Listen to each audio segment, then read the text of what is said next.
All right. Did you hear that? Yes, thank you. Awesome. Awesome. Well, welcome to Sunburnt Souls. On this show, we speak about life and faith and our mental well-being. And I'm so excited because of technology.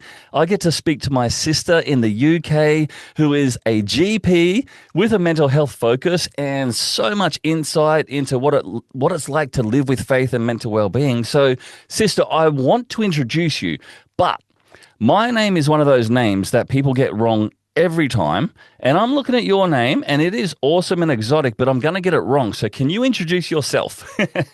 Yes, I'll help you out, Dave. So mine is Afiniki Akanet. I always say it's pronounced as spelt, although I've had some people in the UK try to make it more posh Oh, and call yes. it Akanet without the T at the end. And I just Dr. Akanet, it's fine. But most people call me Nikki. It's lovely to be on your podcast. Oh, it's a blessing because you've got your experience as a GP, but also you really do focus on mental well-being. I have so many questions because since we started the podcast in the early days, our catchphrase was life on the intersection of faith and mental health. And then I had some friends come up and go, okay, tell me, what's that intersection? Like, what is, and I'm like, I don't think I can answer that because, Mhm. I'm a pastor and I've got lived experience with bipolar, but I don't have your qualifications. And so, I've been watching what you've been doing and your book and looking at some of your resources. I'd love it if you could kind of explain to us how this like faith, mental health, mental illness mess all kind of meshes together and how we live with that. So, first of all, the way I like to explain it is the fact that as human beings, we're not just people made up of the body, physical health, or the mind, mental health, but we also have spirits, Mm, which is why it's spirit, soul, and body. And that's why I believe good medicine involves looking after the whole person, spirit, soul, and body. And that's where spiritual health is also important. And in my work in mental health, I find that when people focus too much on physical health, or just affects mental health and completely ignore spiritual health, there can still be that massive hole that's still there that people feel very empty and people feel like things are not just connecting. So the way I explain it to patients usually is yes, it's important to look after your physical body because that can affect your mood. When you're tired, you're hungry, we talk about hungry, yeah. that affects your mood as well. But then when you're talking about mental health, the physical side of it would give him medication to deal with the chemicals in the brain to try and adjust things to help you feel better and to function better. But then the spiritual side of things, medication cannot help with. Going to the gym is not particularly going to help with that. The spiritual side of things is that inner hole. So we're Christians and we know it's that God shaped hole in our hearts, which I tell people because I've got patients from all over that may have a faith, may not have a faith, and people choose to believe what they believe in. Some people believe in the universe, some people believe in themselves. My lovely atheist friend tells me she believes in humanity. Mm. So it's being intentional about that spirituality side of things, not completely ignoring it. So if you choose to believe in Jesus and to accept Jesus, then take it seriously as this is my spiritual health side of things. I need to look after that as well. Because if you're not looking after that and that's going downhill, that can also affect your balance with the mental health and the physical health, because then you start feeling like things are just not quite making meaning, not quite making sense. And there are people that have specifically diagnosed mental illnesses, which we would class in GP as um, severe mental illness. So it's not necessarily because they went through something or some things happened recently that's caused them to feel depressed or anxious or because they forgot to look after certain things. No, it's something that can happen to anybody. We talk about your example with bipolar disorder. There are people that have schizophrenia diagnosed in teen years, lots of conditions and nothing to do with what we've done, what we've not done. Sometimes it's genetic predisposition. But even in that, your faith can be helpful because faith. So the research with the psychiatry, spiritual group for psychiatry generally talks about how spirituality is good for mental health, not just in the fact that you have your own personal relationship with God or whoever it is people believe in. It's also the fact that it encourages community, it encourages certain practices that are good for well being. So I tell patients that yes, you might have a mental illness, but you still can have mental well-being even with that diagnosis. So that's why spirituality is important. That's awesome. I like how you made that delineation because I think sometimes you'll be talking to a friend and unwillingly they'll use mental illness and mental well-being and mental health interchangeably but incorrectly. And I Mm. like what you just said. You can still have mental illness and mental well-being. So I do Mm. have mental illness, but I still have some great times, and my mental well-being can be great. It can be Yeah. horrible too, but it can be great as well. That is so true. And it's knowing that because you have a diagnosis, even if the doctors have said, oh, this is a lifelong condition, doesn't mean you need to give up on looking after your well-being, because that side of things is really important. It's the enjoyment of life, it's the being able to function, it's the being able to still achieve things and feel fulfilled in your life. Mm, And amazingly with that. And that's why I was really attracted to your work, because you're showing not just by what you're saying, but by what you're doing, how much you can achieve and still live a fulfilled life, even with a diagnosis. And that's really yeah. important. Well, I Yeah. like that you spoke about it still can be good because, Mhm. like mental illness, yeah, it's terrible, but it's not only terrible. Mhm. And one of your podcast is called Happiness Over Stress. You know what I Yeah. mean? So it's not saying the stress isn't there, Mhm. but there's happiness on top. Like it's better. Tell us about that. Yeah. So the podcast is a funny story how I started it. I started a very busy job as a GP partner, which, made me realize I'm not going to have as much time for writing, which is the thing Yeah, I enjoy doing for my mental health, for my feeling of fulfillment and purpose, because that's the way that I disseminate knowledge to share and actually reach people before things get bad enough to come and see a doctor. So yeah. that's basically my way of helping people before it gets to illness and doctor level. But when I realized I couldn't do the writing as much anymore, I thought, you know what, we'll do this as a podcast. I actually prefer writing to talking, but it's fine. I'll make some time to record some of these things and share that way. And I called it Happiness Over Stress because that's the subtitle of one of my books that did really well, called Life Without Coffee, subtitle I did Choosing see that Happiness. one.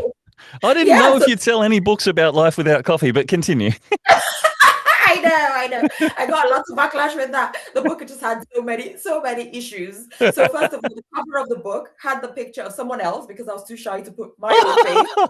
People kept going, "Is that you on the book?" I'm like, "It's not me. It's someone else." But it's called Life Without Coffee, and it's my book. And then they said, "How can you live what life without coffee? That is not a life." And I was like, "Well, the book is not really about coffee because it wasn't. It was a joke on the fact that I don't drink coffee." Oh, And for okay. years, people kept saying, oh, when you start university, you'll drink coffee. And I didn't. When you have children, you'll drink coffee. I didn't. When you start working as a doctor, you'll definitely drink coffee. I didn't.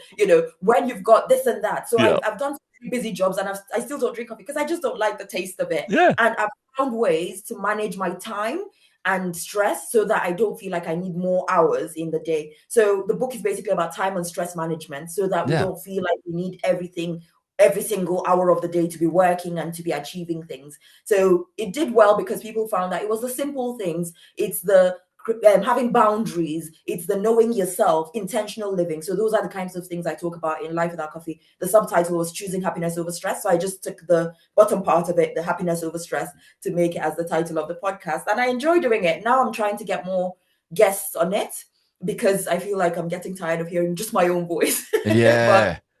I know I hear that. You do get a bit of voice fatigue, hey? Or like yeah, just want to change things up or chuck something in. Did, yeah, yeah. when you first started medicine, like studying medicine, did you think you'd go so overtly into bringing Jesus into medicine? Like, is there any conflict over in the UK with being so overt as a Christian? This is the thing. A lot of people focus so much on the fact that you could get into trouble talking about Jesus, but now, especially after the pandemic, I feel like people are asking for it. Yeah. Honestly, they won't believe it. My consultation on Saturday, I worked this Saturday, and don't worry, it's not a stress thing. It's not an overworking thing. I choose to work on Saturday morning because my family like to have a lion, and I'm not a lion person. So I go in on Saturday mornings to see patients that are busy during the week. So worry, I'm okay.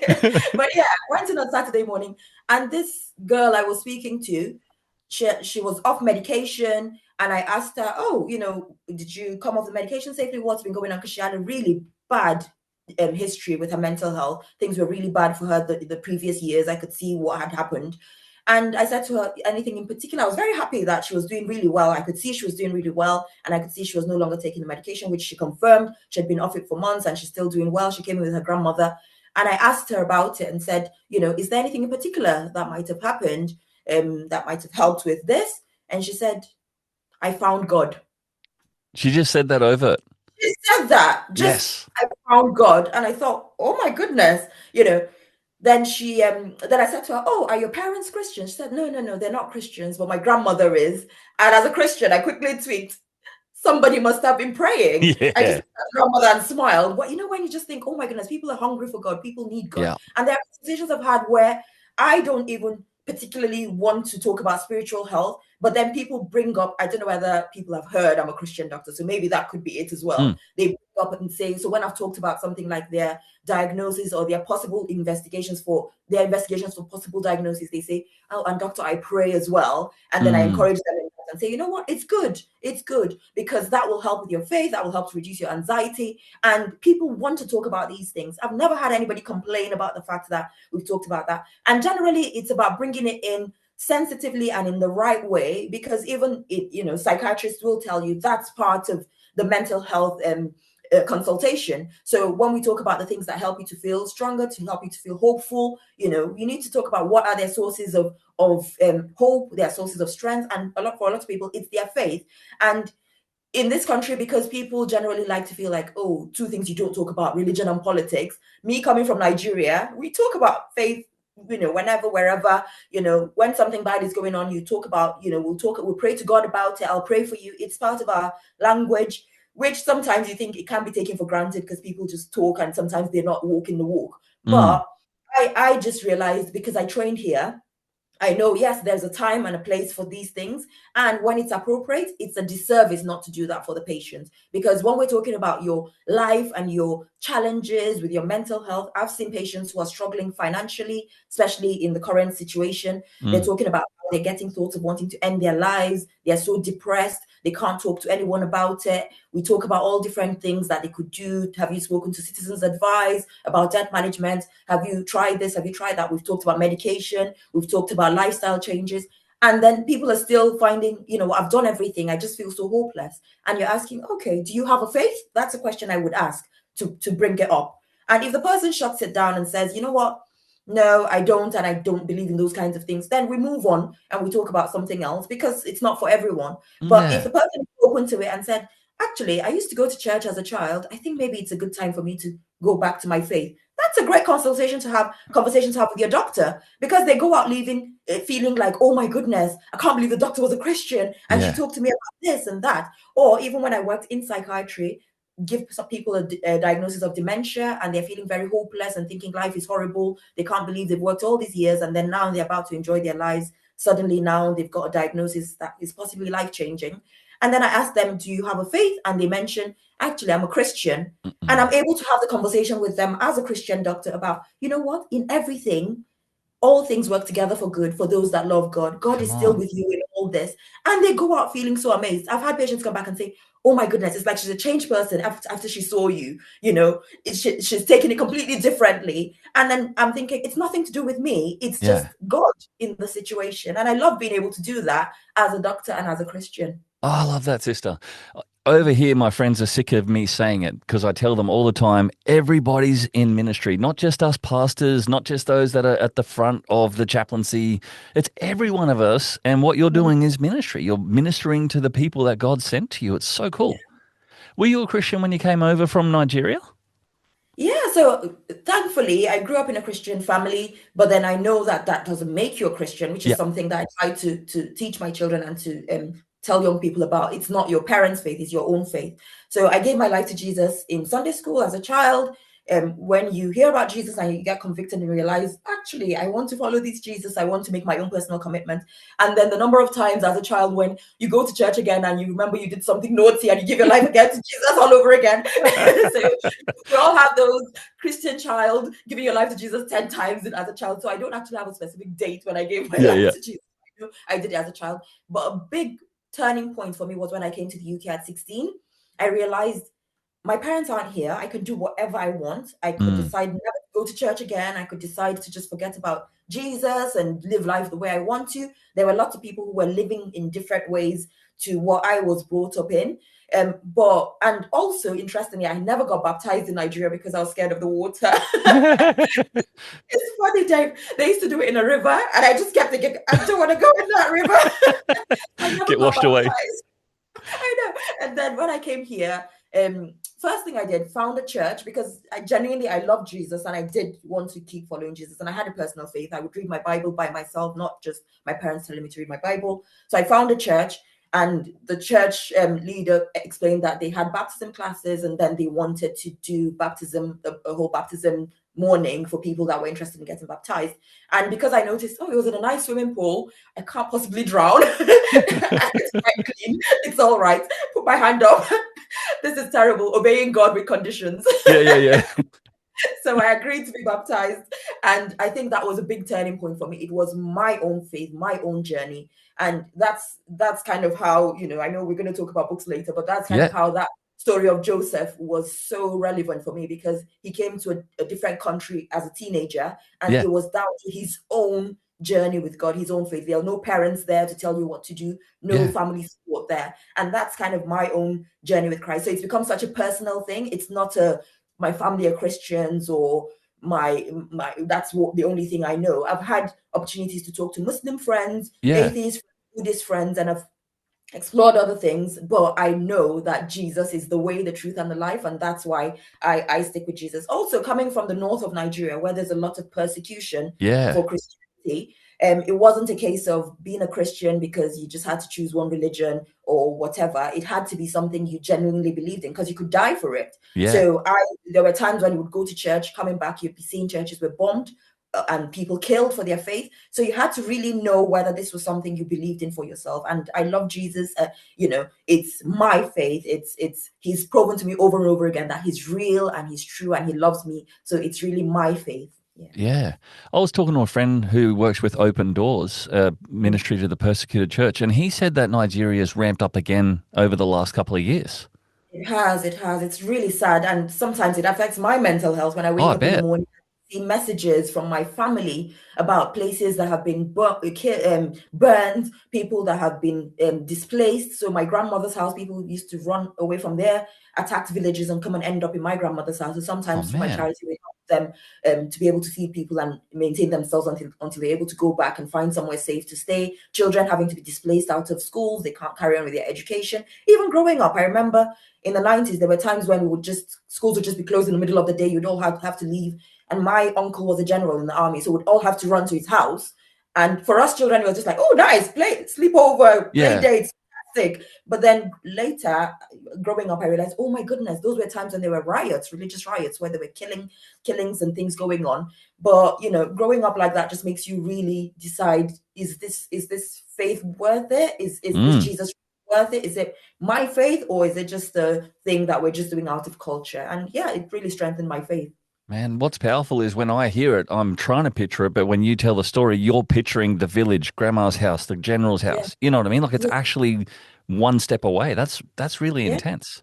Honestly, one of my cousins is doing really good with this, promoting raising awareness about the issues going on in northern Nigeria on Instagram. And sometimes when I look at her page, because I haven't lived in Nigeria for many years now, when I look at her page, I think, oh my goodness, this is worse than what I remember as a child. But people don't talk about it much, and it's important to be aware that these are our brothers and sisters that are struggling as well because of their faith. But thank God for his grace, thank God for his mercy.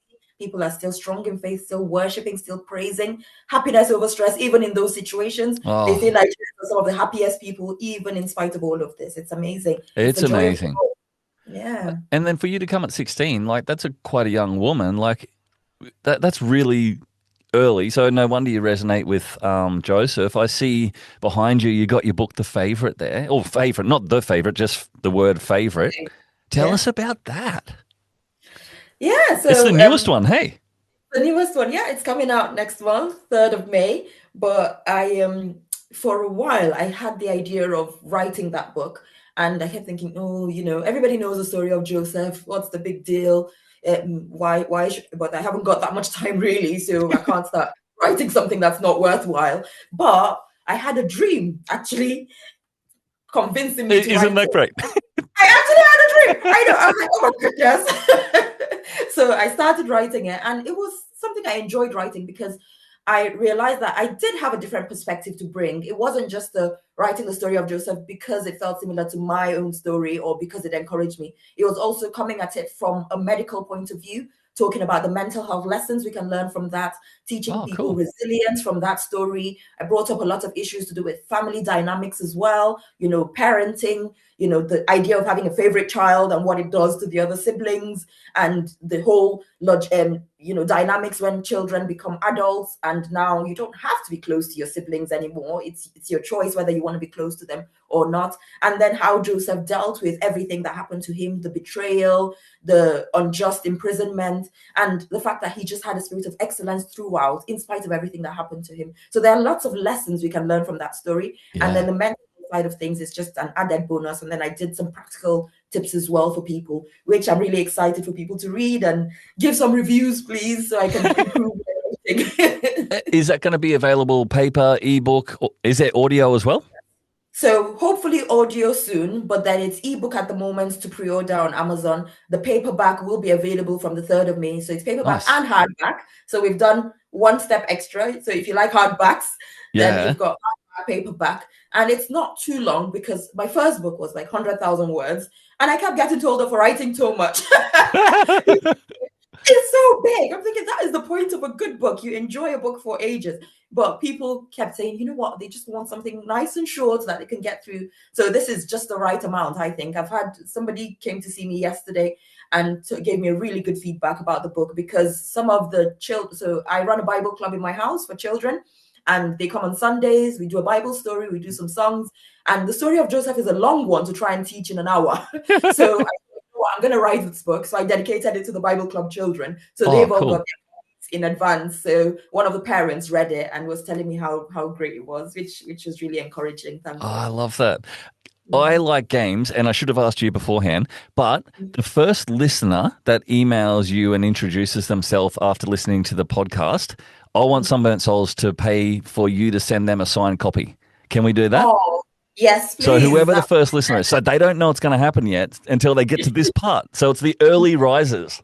And so Okay. we'll work that out afterwards. But, Yes. you know, any of your resources are worth sharing because it is so uniquely rare and powerful to have somebody with your experience and passion coming together for the glory of Jesus. One thing I love about talking to you is you love Jesus. This isn't just a tick box for you or something you do for a bit of fun. This is your life, and it's shaped so many different things that you've done. Aren't you the founder of a charity as well? Yes, What yes. is And that? that is just a God thing. When I think about when you say about how Jesus shapes my life, I feel like without him it will be so much worse. So what's there not to love? I'm doing myself a favor following Jesus because my life would have been so rubbish. Came to the UK at 16. So that whole story wasn't because my parents thought, let's send our child to the UK. That's a posh thing to do. No, I was just a weird random child. I told you I gave my life to Jesus as a little child, and I believe he was real in my life from even then, because he put it in my heart to become a doctor. And Yeah. interestingly, it was to become a doctor abroad. It wasn't just to become a doctor in Nigeria, become a doctor abroad. And my parents weren't exactly wealthy. Mm, Studying abroad would cost 10 times more than studying in Nigeria. But I yeah. kept saying to them, I want to be a doctor abroad. In those days, all you knew were American movies. So I thought it was America. I just be like, yeah, go to America, be a doctor. Okay, this is going to cost a lot, but okay. But bless them, they were very supportive. They're people of faith as well. They encouraged me in my faith, and God made a way for me to come here for my A levels. And then while I was here studying for the A levels, money ran out. Of course, exchange rate goes high, business, Yeah. of the economy in Nigeria, money ran out. I couldn't carry on with my A levels. I had to take a year out, and that was a really tough time. Um, Managed to get through it, did some work. So I was working while studying to help pay other like rent and little things because I Mm. couldn't pay the fees. It was a lot of money. And then through that, finally came to study medicine, didn't get into medical school after A levels because I didn't have work experience. This is the thing that I tell my Oh, young people when I go to do my motivational talks, find out early what you need to achieve the thing you want to achieve. Because if you don't find out early, you end up paying for it in time or money. So I didn't realize that I needed to do work experience. So even though I had good grades, I was told, well, a lot of people have good grades as well. How do you stand out as somebody that really is passionate about medicine and wants to be a doctor? You need to show some work experience, show you're well-rounded as well.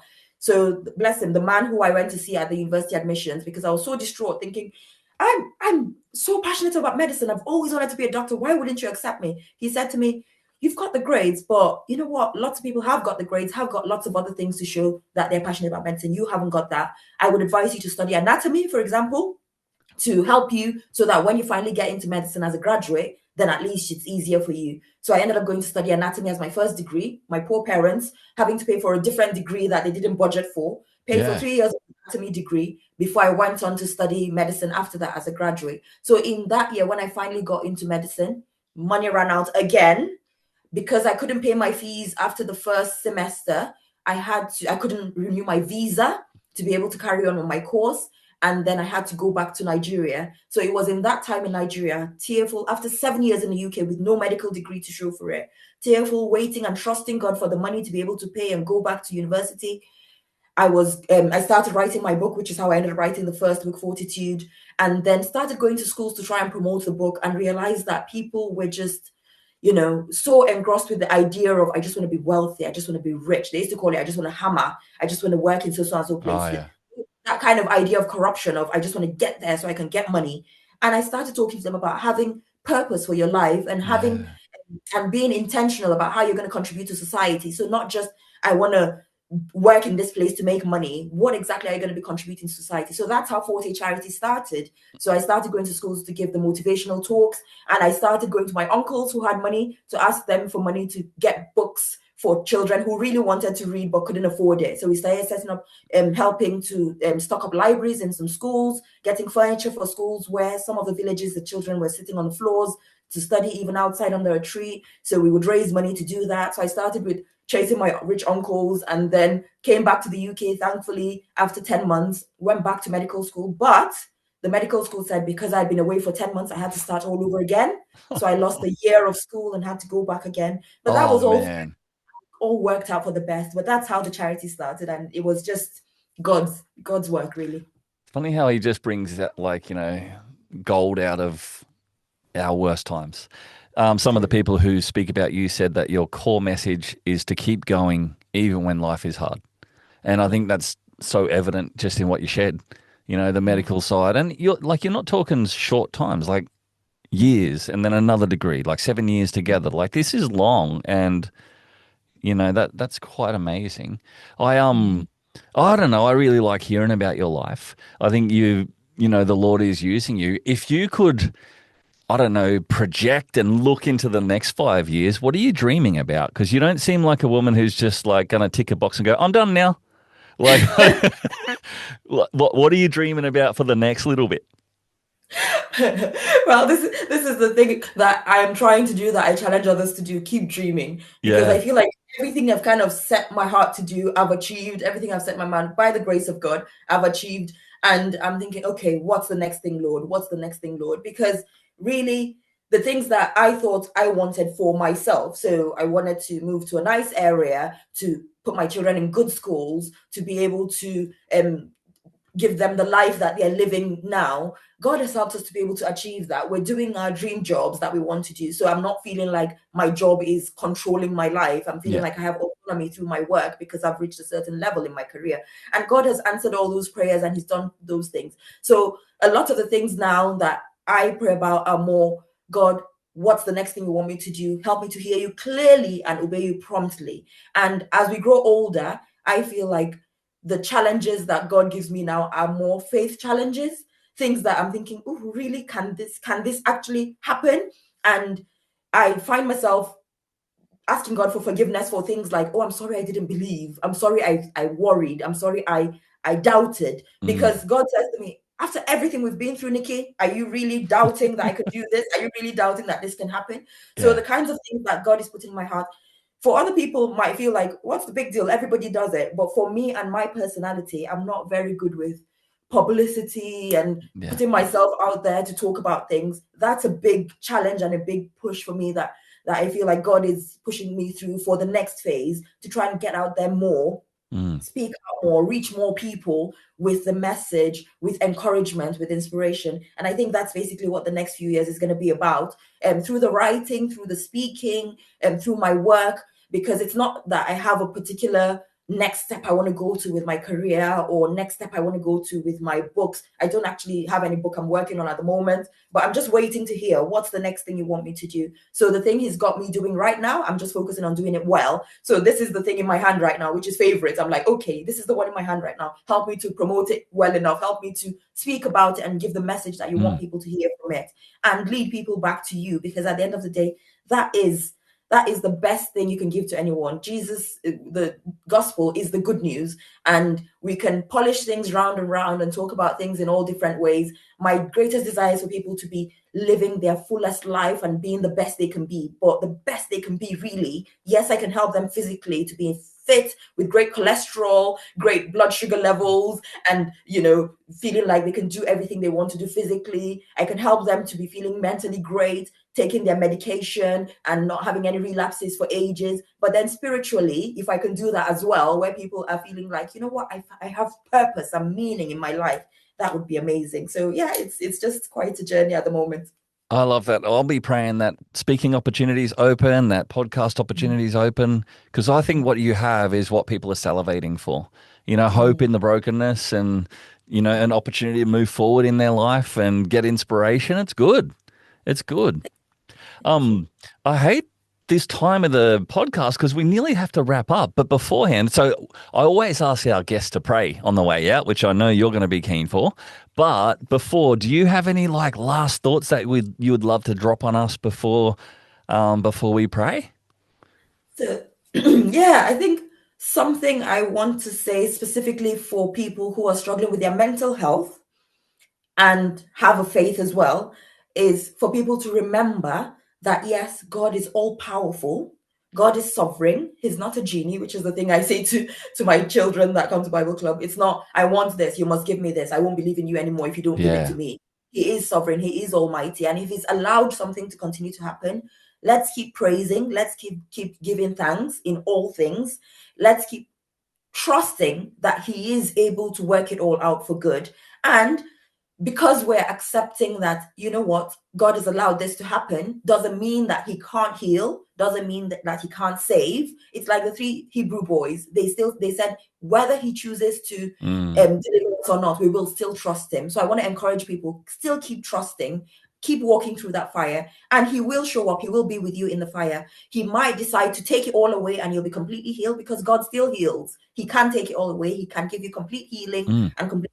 In fact, my life, I think my mental health every day is a miracle, because I am the full statistics of people that should be in complete depression because of all the stress and trauma of Oh, yeah. immigrating to a new country on my own, facing, different kinds of discrimination because of my Mm. background, facing lots of challenges with finances, the poverty challenges that I faced in Nigeria and here. I used to get kicked out of school all the time for not paying my school fees, Yeah.